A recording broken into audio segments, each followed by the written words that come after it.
Genesis chapter 2.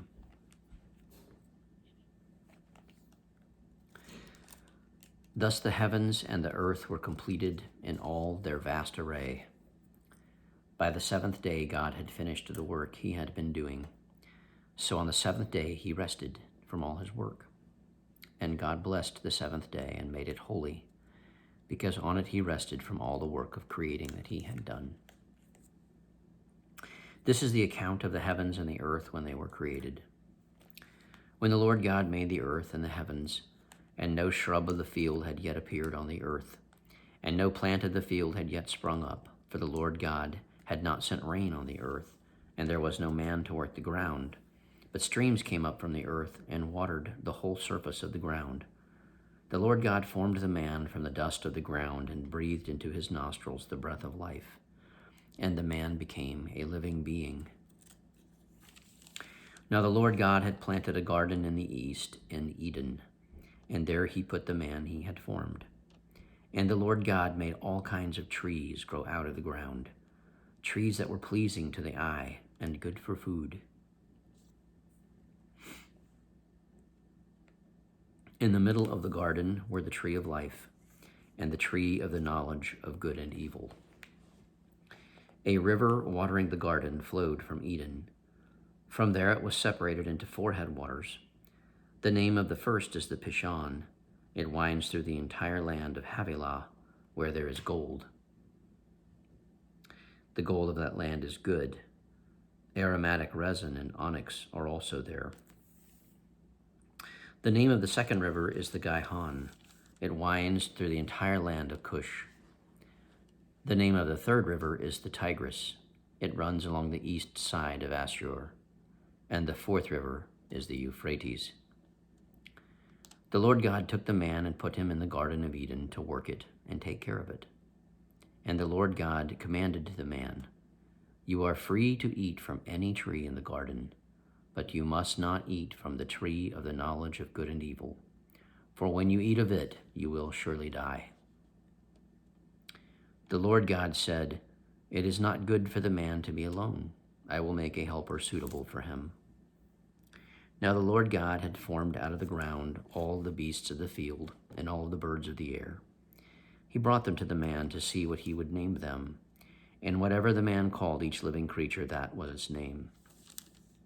So the man gave names to all the livestock, the birds of the air, and all the beasts of the field. But for Adam no suitable helper was found. So the Lord God caused the man to fall into a deep sleep, and while he was sleeping, he took one of the man's ribs and closed up the place with flesh. Then the Lord God made a woman from the rib he had taken out of the man, and he brought her to the man. The man said, "This is now bone of my bones and flesh of my flesh. She shall be called woman, for she was taken out of man. For this reason a man will leave his father and mother and be united to his wife, and they will become one flesh." The man and his wife were both naked, and they felt no shame. This concludes Genesis chapter 2. Today is December the 29th, 2021.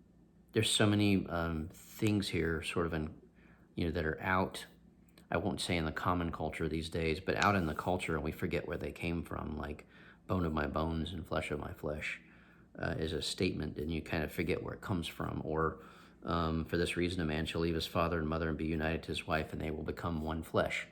This whole unity in marriage of a man and a woman is an ancient thing, but that's where it comes from.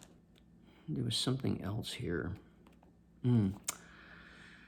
Verses 19 and 20. Now the Lord God had formed out of the ground all the beasts of the field and all the birds of the air.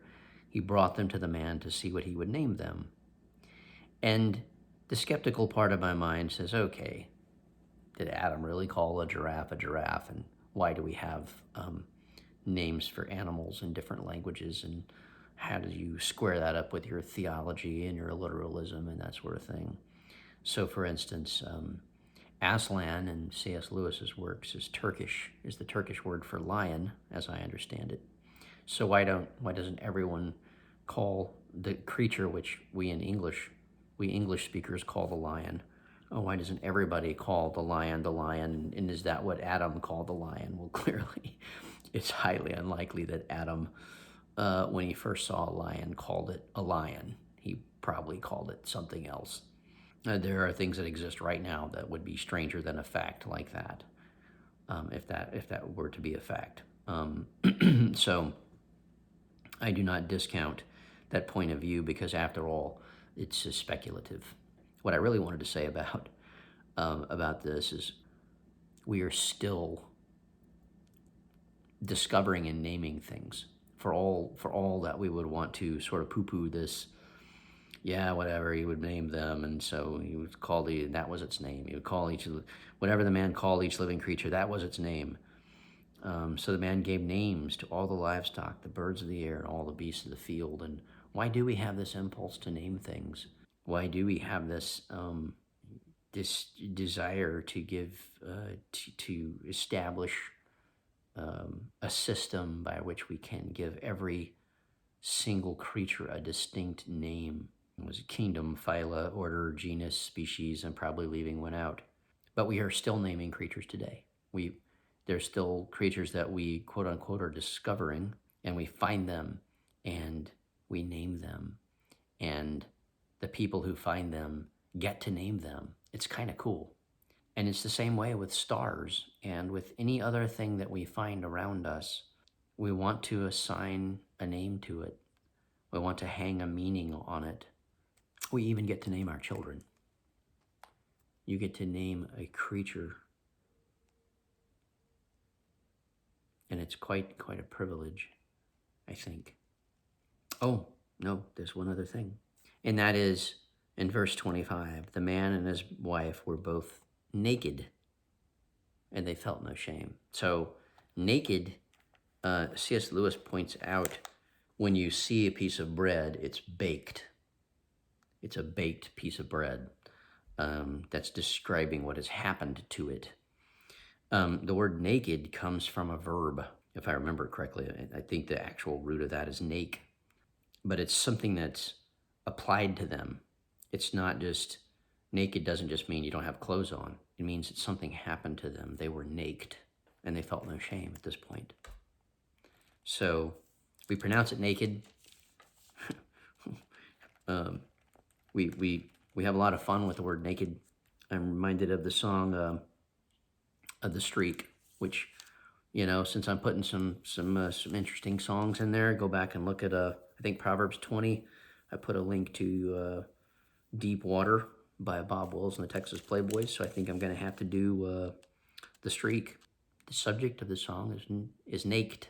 He's naked. So, in any case, thanks for joining me.